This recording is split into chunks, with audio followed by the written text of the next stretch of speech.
Night shifts are supposed to be calm, quiet, less people, less movement, less danger. But sometimes when the world sleeps, something else wakes up, something that watches, waits, and if you're unlucky enough, it finds you. These are three real stories from night shift workers who survived encounters they still can't explain. Alex had been on the job for 8 months. He was a night guard at a shopping mall in Michigan. It was mostly glass, sleek architecture, and at night the place turned into a cavern of distorted reflections. Every shadow stretched into a phantom. Every step echoed like a gunshot. It was a little after 3 a.m. on a Tuesday. Dead quiet. The kind of silence where you can hear the buzz of the ceiling lights. Alex was doing his second round. He passed through the food court, made a note about a leaky soda fountain, and turned toward the main entrance, a towering glass wall that overlooked the parking lot. That's when he saw him, a man, just standing there, outside, right against the glass. He wasn't moving, not fidgeting, not pacing, just staring in. At first, Alex thought he was a homeless guy or maybe a drunk. People occasionally wandered up late at night.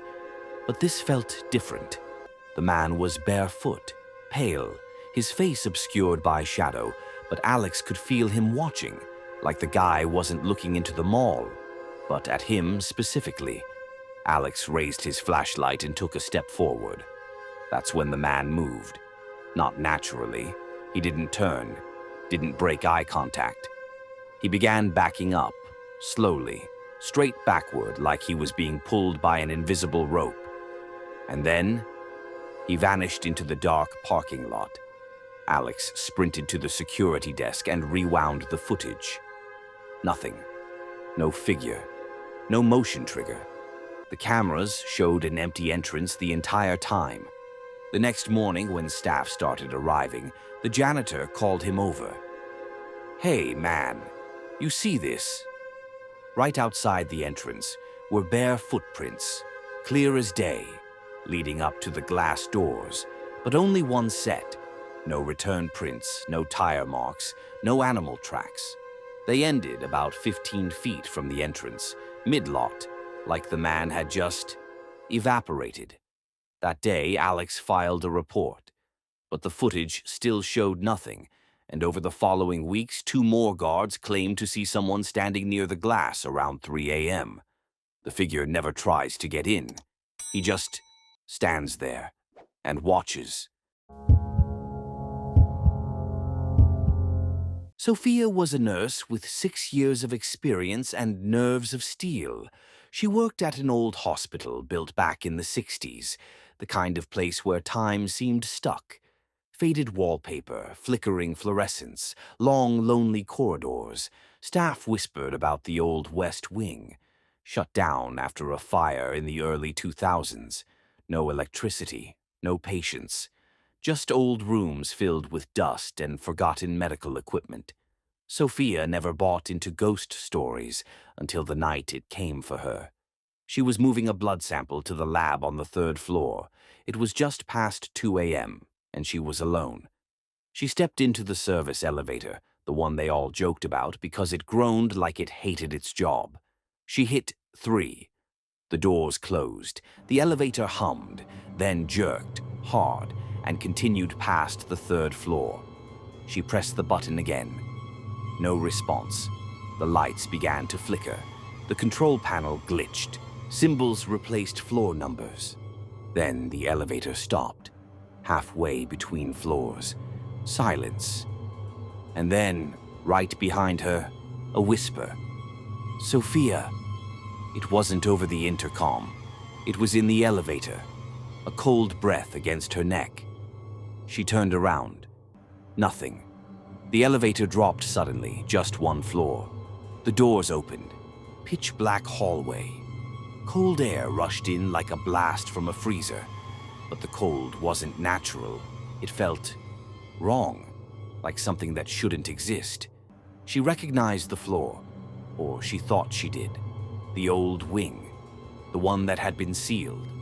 There were no lights, no sounds, no staff, only silence and dust. And then she saw it, something moving across the hallway, not walking, crawling. A pale figure, long arms, thin limbs. It scraped across the floor like it had too many joints. She slammed the close button over and over.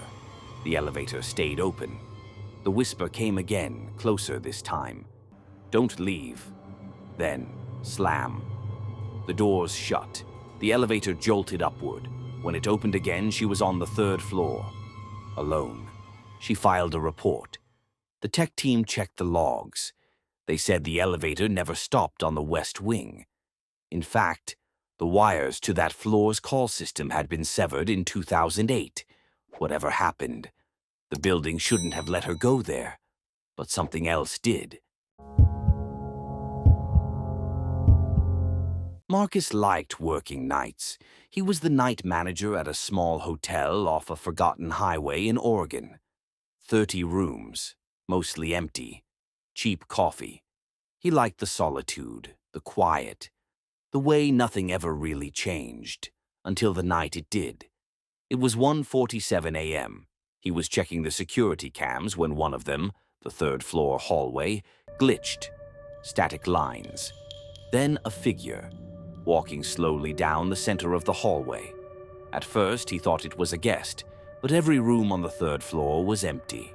He double-checked the log. No one had checked in for 2 days. He stared at the screen. The figure was a woman, long black hair covering her face. She was barefoot, wearing a hospital gown, stained and ripped at the seams.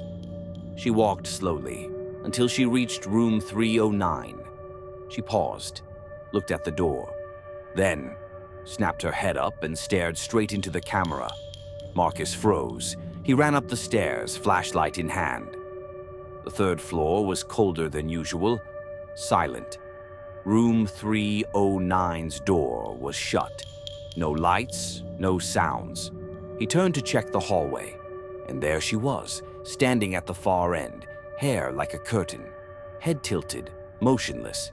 She took one step, then another. Marcus backed away. His flashlight flickered, and then she was gone, like smoke in the wind. He rushed back downstairs. Later, he checked the feed. The footage? Gone. That entire 10-minute block had been overwritten or erased. He never assigned room 309 again. He tells guests it's under maintenance. But late at night, the system still pings motion alerts outside its door, even though no one's checked in. Which of these stories haunted you the most?